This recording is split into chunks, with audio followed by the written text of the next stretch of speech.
My name is David Marsh. I'm the chairman of OMFIF. It's a great pleasure to be with Yves Mersch today. We have an hour to talk to you, Yves. You are, I think it can be said, one of the grand old men now of European central banking, since you've been on the Governing Council now continuously for 22 years. And I believe you've attended in that time about 530 Governing Council meetings. So that's something like between 20 and 25 a year. Not every one of them, of course, has been a decision-making meeting, but you've had a ringside seat in the ups and downs of the euro over that period of time. And you were, as the governor of the Central Bank of Luxembourg, and then before that, director of the Luxembourg Treasury, you were very much involved in the whole build-up to the Maastricht Treaty in the Netherlands in 1991. So you go back a long way. And in this conversation, we're going to be talking about some of the longer term issues, as well as some of the shorter term perspectives, what will happen in December before you leave your office after this extraordinary period of 22 years and your 8 years as board member. First of all, looking back at that broad sweep of the ups and downs, the things that you've got right and the things that you've got wrong, what stands out as the overall balance sheet, would you say, Mr. Mersch, of the ECB over that time? We got used to hearing about the ECB being work in progress. What needs to be completed still? Well, we all know that if you are a young institution, you learn, and you learn also more rapidly. And I think that has been a characteristic of the ECB.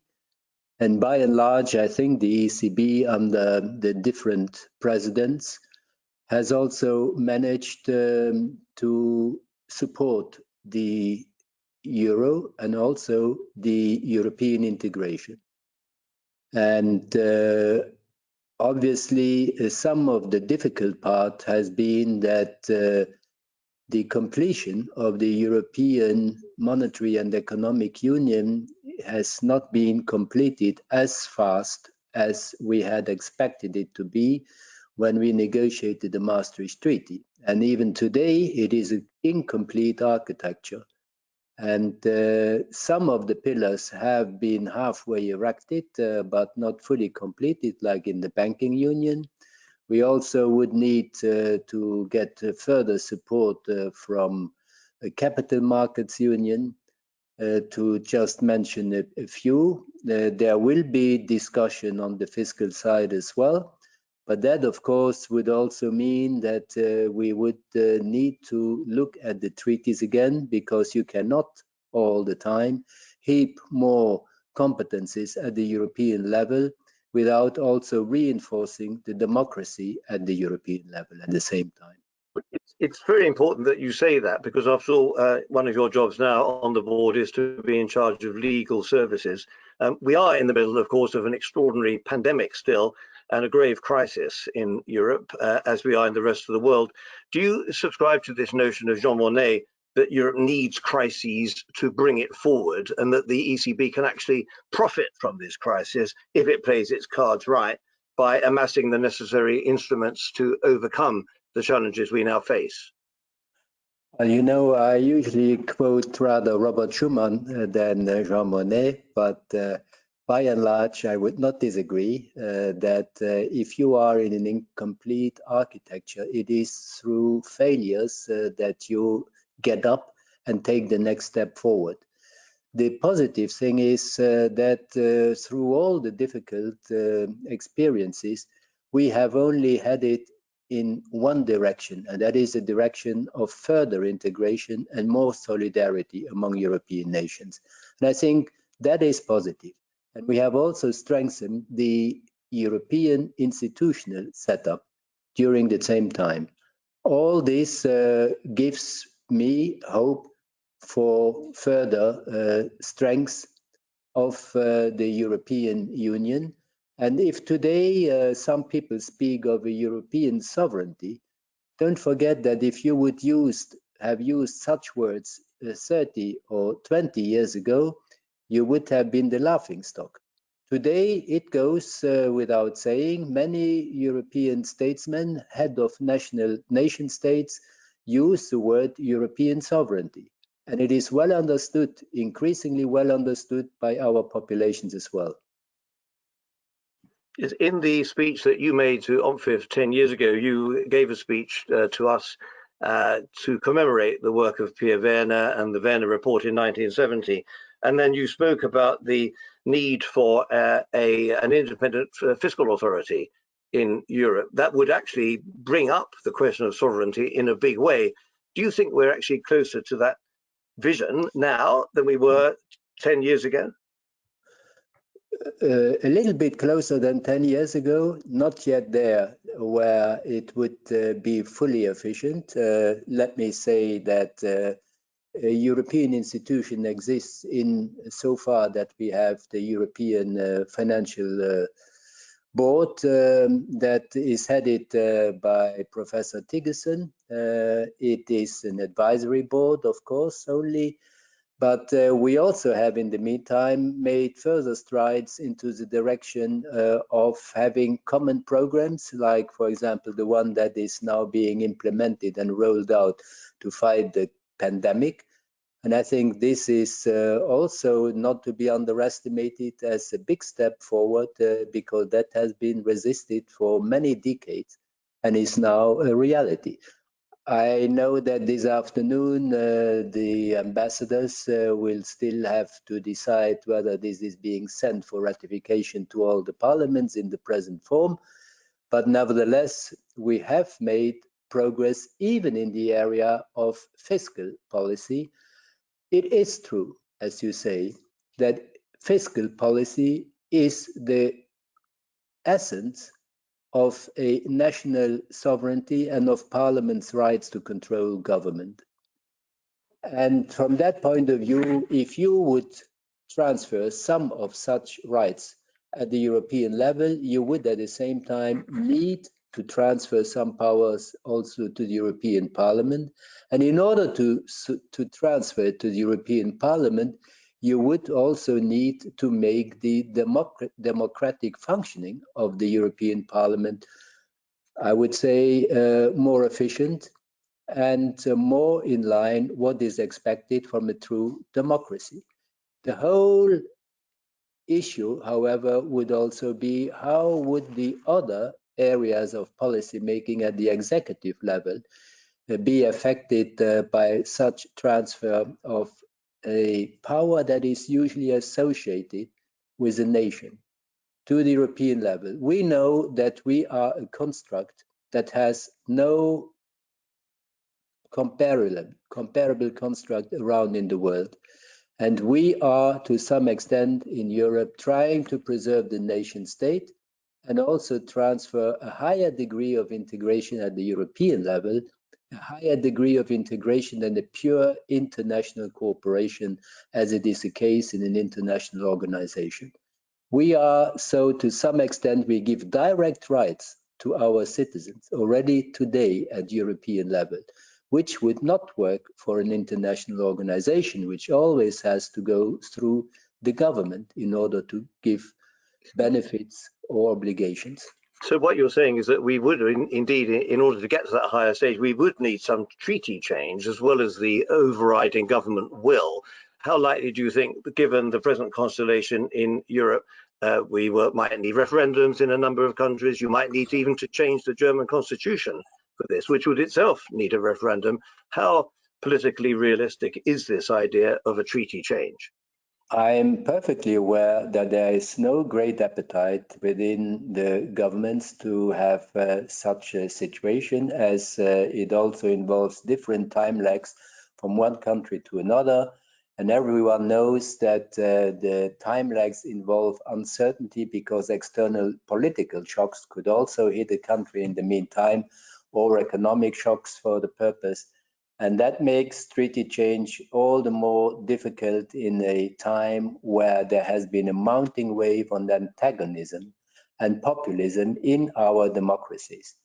And as long as our democracies would not have been further stabilized through economic growth, there is probably not the highest level of appetite going into such a direction, unless the amount of the crisis and the depth of the crisis And the risk coming with new crisis is such that it is perceived as the only way out.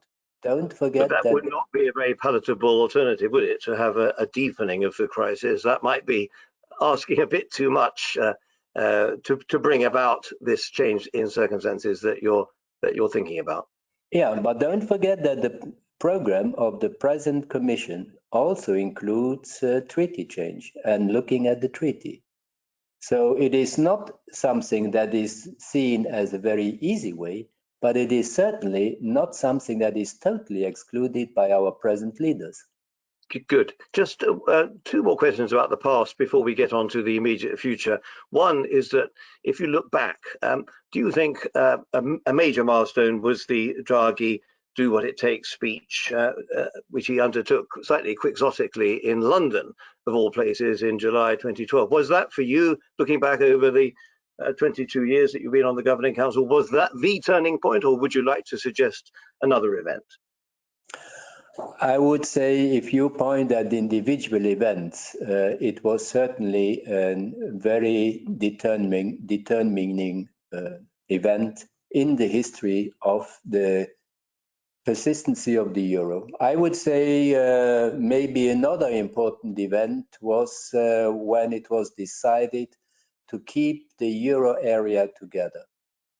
Also by giving support to one country which was in a deep crisis by then. Which was Greece in 2015.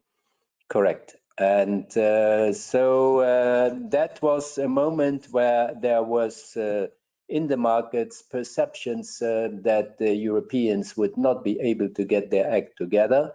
But as I said, as always in crisis, Europe is at its best, unfortunately. Just a question about Mr. Draghi in 2012. You must have been as taken aback as everybody else. You were somewhat surprised. He certainly took Mr. Weidmann by surprise. Or did you know all about the speech in advance?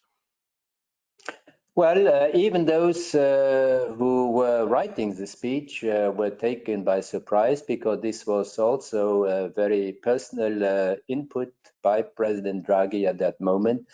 But it proved his very thorough and deep understanding of the functioning of financial markets. And from that point of view, from the point of view of the perception in the financial markets, I think he struck the right tone at the right moment in the right place. No, that's a very good answer. Going into the immediate future, we have the Pandemic Emergency Purchase Programme, an extraordinary bout of asset purchases, which was decided in March, has been stocked up in the meantime.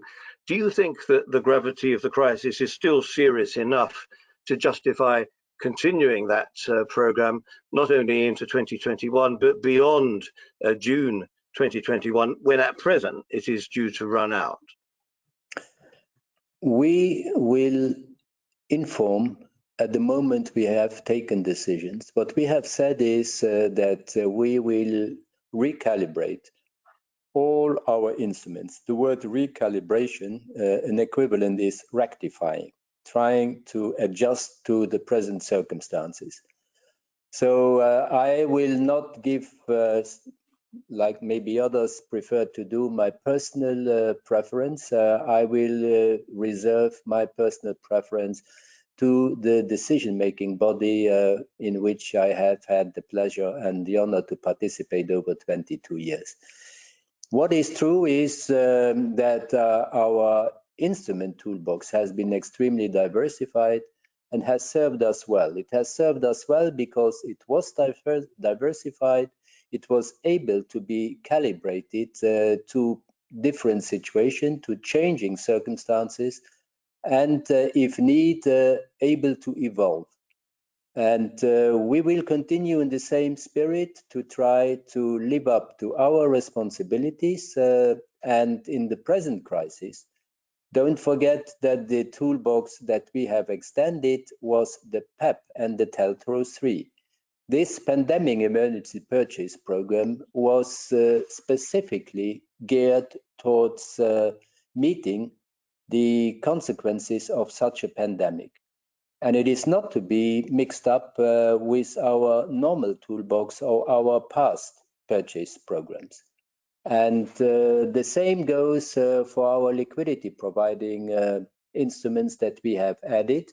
And we will continue to see whether, in view of the newest data that will be provided to us in terms of economic projections, looking much closer at the depths of the second wave and the confinement measures, but also taking into account the much faster fiscal response that we have seen at the national level, but also on top at the European level. So all this has to be factored into our new projections, which already our last projections had already foreseen that we would have a second wave. What it did not foresee at that moment was, first, the strength of the uptick in the third quarter, and second, the strength of the downtick now probably in the fourth quarter. But we have yes, there's a lot you'll have to look at in December, which will, I think, be your last meeting, won't it? You mentioned fiscal policy. Are you, rather like the Federal Reserve, are you actually calling on the fiscal authorities in Europe to carry on the accommodation? And then that would mean that you, as the central bank, do not have to do all the heavy duty lifting. You don't have to be any longer the only game in town, because the fiscal authorities will be doing their bit. Is that something that you and your colleagues on the Governing Council are now actively calling for? We are trying to be the most efficient. What monetary policy can do is giving liquidity support, and also to try to keep the liquidity flowing into the economy. That is what we are good at and where our instruments are being geared to. But then you have also other factors that are the consequence of a pandemic, where fiscal policy is probably more effective. And that is what also the Governing Council has recognized. And that's why we are believing that we are pulling on the same side of the string. And we will be much more efficient and effective at European level if we continue to do that.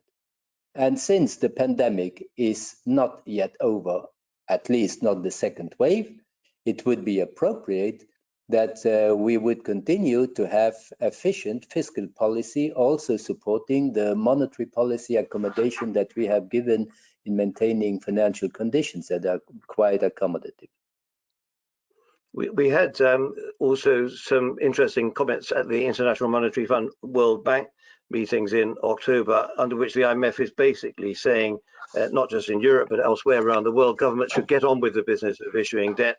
They should borrow as much as they can at the moment because interest rates are very low, and therefore this can be done. Are you worried that this could lead to a condition of fiscal dominance under which the central banks in the future won't be able to raise interest rates to the manner justified, because it could plunge the governments into such a payments crisis that the central banks will become very unpopular and possibly lose their independence? This was sketched out by Jens Weidmann and others. Do you share that worry, Mr. Mesch? I do not share it because fortunately we are not here to be popular, but we are here to do the job for which we have been created, and that is to deliver on price stability. That is our priority objective, and in order to implement it, we have at constitutional level been given independence, and we have at constitutional level been told that we cannot do monetary financing.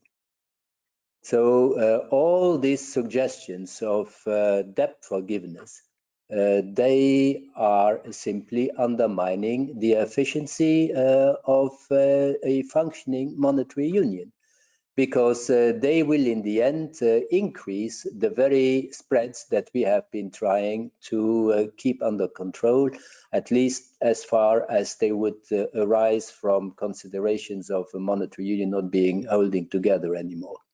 But I do not consider that fiscal dominance is a threat now, because we are rowing into the same direction with fiscal policy. It is true that if in the future there would be a reversal of price developments, we will have to be true to our priority objective. and that is only one.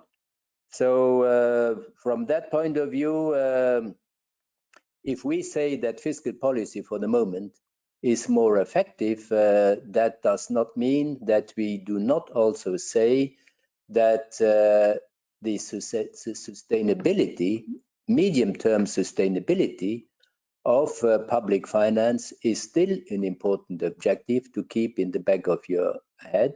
But for the moment, with interest rates at a level that is lower than growth, there is no major concern of further fiscal action. So you're saying that in the future, after you've left the Governing Council, the ECB has to be ready to take unpopular decisions and raise rates. It's obviously not done that in the last 8 or 9 years, ever since Mr. Draghi took over. Do you think that the ECB would have the strength in order to do that? And then linking that to the recent Fed decisions about average inflation rates targeting, do you think that the ECB itself would be willing to let the inflation rate go up beyond 2% in future and not raise rates in that eventuality? I'm quite sure that the institutional strength of the institution to act in accordance with its mandate is sufficient also in the future to defend what it was created for. As to the strategy, I think we are still in the midst of discussing it. You mentioned one possibility of changing the strategy. There are many arguments that are pleading against adopting such a target. We have sufficient flexibility with our medium-term orientation. We have also decided that we dislike inflation as much as we dislike deflation. And from that point of view, we said that we would have symmetry, but symmetry does not mean that we would engage in any kind of makeup to compensate for past inflation. And because we have not had inflation for 6 years or 8 years, we would now have inflation run away for the next 8 years before we would act. I think that is not the way we understand our mandate, Well, and that is not the way statement. that our strategy is right now. And our strategy. No, well, that's a very important statement that you're making. So you would not take into effect the fact that you've been undershooting, say, for the last 6 years. That would not be part of the calculation in your mind. There has already now been a possibility within our present strategy to have sufficient flexibility to have a detailed analysis of the trend of inflation and the origin of such a trend. If it would be due to outside factors like energy prices or food prices which are outside our control, we already now and in the past did not automatically and rigidly react against it. So that is already a possibility within our present mandate, and there is no need to adjust the mandate, our medium-term orientation in the mandate, to be economically reasonable in the future when there would be inflation picking up again. It would be quite different if the origin of inflation would be coming from other areas, and where we would very quickly see that there would be a risk of desanchoring of inflationary expectations, and that would prompt us not to allow for a very long time to have such an overshooting. Well, thank you for making that point clear, even though it'll be something that your successors will have to deal with. I'm going to ask just one more question and then open this up to the audience. We do have a lot of people following you very attentively. The first person in a moment will be Alistair Ryan from the Bank of America. But just before we go on to Alistair, my question is the international use of the euro. The ECB over the years has now gone back to rather promoting the international use of the euro. That wasn't the case right at the very beginning. You, as a citizen of Luxembourg, right in the middle of Europe, you've clearly got a strong view about all this. Do you think that the recovery fund, which will start next year to issue debt, and where a certain amount of that will be bought by the ECB, do you think the recovery fund and the new debt raising instrument of the European Commission will act very powerfully to increase the international role of the euro? Is that a good thing, and why will Europe profit from that? The profit of Europe is coming first from the fact that to the outside world, it is perceived as an instrument of solidarity and an instrument that is cementing the nations in a monetary union, and that they are ready to spend sufficient political and economic capital in order to keep this currency going. The second is our programs have not been designed in order to buy up one instrument, be it a national one or a European one. Our design has been to give economic support, and we have to do with the instruments that are around. So obviously, if the instruments that are now coming from the recovery fund are eligible, and they are, we will also be able to buy such instrument in the secondary market. You know that presently we can buy 10% of supranationals under our purchase program. We can also buy 10% under the pandemic emergency program. And it is for the moment not in our intentions to change anything until there would be a need for change that would offer a higher effectiveness of our overall intervention in the markets. And this will have as a repercussion perhaps an increase in the international use and acceptability of the euro. Is that a good thing? And is that something which could back up the word sovereignty that you used earlier on? Well, if that is a consequence, we have always said that for us, the international use of the euro is a consequence of our policies. Because if it is a policy that brings about confidence and investors see it as something that they would feel comfortable with, then they will use it. But it is not something that is being decided by decree. So again, if that is a byproduct of our increased acceptance throughout the world, well, it is a welcome byproduct. But we are also aware that this international use also comes with increased responsibilities.